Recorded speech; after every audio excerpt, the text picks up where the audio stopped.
مجھے تو سمجھ نہیں آتی ملی غیرت کدھر چلی گئی، دینی غیرت کہاں چلی گئی۔ ہم پتہ نہیں زندہ ہیں، ہمارا زندہ رہنا جرم ہے اگر ہم ان کی مدد نہیں کر سکتے۔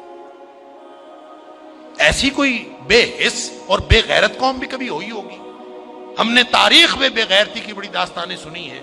اللہ تعالیٰ قرآن میں فرماتا ہے وَمَا لَكُمْ لَا تُقَاتِلُونَ فِي سَبِيلِ اللَّهِ، اب تمہیں کیا موت پڑ گئی ہے، اب کیوں نہیں لڑتے تم اللہ کے راستے میں؟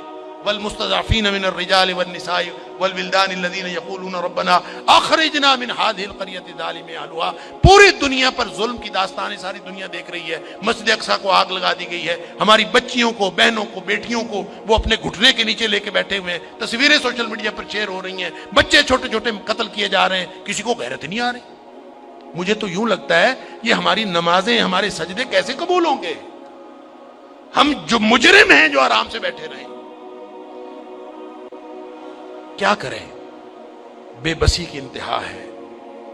میرا دل یہ کر رہا تھا کہ میں پاکستان کے جو حکمران ہیں، 58 اسلامی ملکوں کے حکمرانوں کو تو ہم کچھ نہیں کہہ سکتے، اپنے ملک کو حکمرانوں کو تو کچھ کہہ سکتے ہیں کہ حکمرانوں اور فوج کے سپہ سالاروں، اگر تم ان کی مدد کر سکتے ہو تو کرو، ذمہ داری تو تمہاری ہے۔ نہیں کر سکتے نا تو ہمیں ایک جہاز میں بھر کے وہاں بھیج دو، کم از کم ہم عزت کی موت ماری جائیں، کم از کم جا کے ہم وہاں پہ ان کے ساتھ شہید ہو جائیں، اللہ کو قیامت کے دن ہم اور نبی کریم صلی اللہ علیہ وسلم کو چہرہ دکھانے کے تو قابل ہو کہ اللہ ہمیں غیرت تھی، ہمارے اندر کوئی ملی اور دینی غیرت تھی۔ تو دعائیں ہو رہی ہیں، وہ کوئی کہہ رہا ہے کہ اللہ تو کو ابابیل بھیج دے اور ان کی مدد کر دے، کوئی دعائیں کر رہا ہے، کوئی دعائیں کر رہا ہے۔ اس طرح کے لوگوں کی دعائیں اللہ قبول کوئی نہیں کرتا۔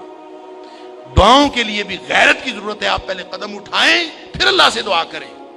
وہ بیچارے ساری ساری رات وہ لڑتے ہیں ان کے سامنے، دعا تو ان کی ہے، اور اللہ نے یہ آزمائش میں سمجھتا ہوں ان کی نہیں ہے، وہ تو جنتی ہیں، وہ تو انشاءاللہ بخشے ہوئے ہیں۔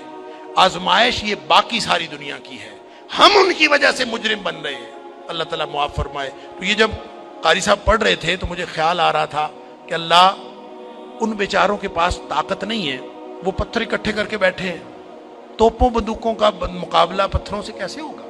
یا اللہ تو ابابیل بھیج دے، اور تو جس نے ابرہہ کو اور اس کے لشکر کو تباہ و برباد کر دیا تھا، اللہ اس دور جدید کے ابرہہ کو جو ہماری مسجد اقصی کو تباہ کرنے کے لیے آیا ہے اور پوری ملت اسلامیہ دہشت گرد پھر مسلمانوں کو کہا جا، بدبخت پوری دنیا میں بدترین دہشت گردی کرتے ہیں اور پھر بات کرتے ہیں مسلمانوں کی دہشت گردی کرتے ہیں۔ میں تو سمجھتا ہوں پورے 58 اسلامی ملکوں کو اعلان جنگ کر دینا چاہیے، لڑتے لڑتے مر جانا چاہیے، اس زندگی سے وہ موت بہتر ہے۔ ہم نے کیا کیا ہوا ہے؟ کیسی زندگی، کیسا دین، کیا کلمہ پڑا ہوا ہے ہم نے، کیسی قرآن کی باتیں، کیا قرآن کے دروس۔ ہم یہاں سکون سے بیٹھے ہیں، پنکھے چل رہے ہیں، موج میلا پانی پینے کو مل رہا ہے، نماز آرام سے پڑھ رہے ہیں، سجدے آرام سے کر رہے ہیں، وہاں ہماری بہنیں بیٹیاں لٹ رہی ہیں۔ کہاں گئی غیرت ہماری؟ انا للہ و انا الیہ راجعون۔ مجھے تو یوں لگتا ہے کہ شاید یہ ہمارے آرام سکون سے کیے ہوئے سجدے بھی کہیں جرم نہ بن جائیں۔ اللہ تعالی ہم سب کو معاف فرمائے۔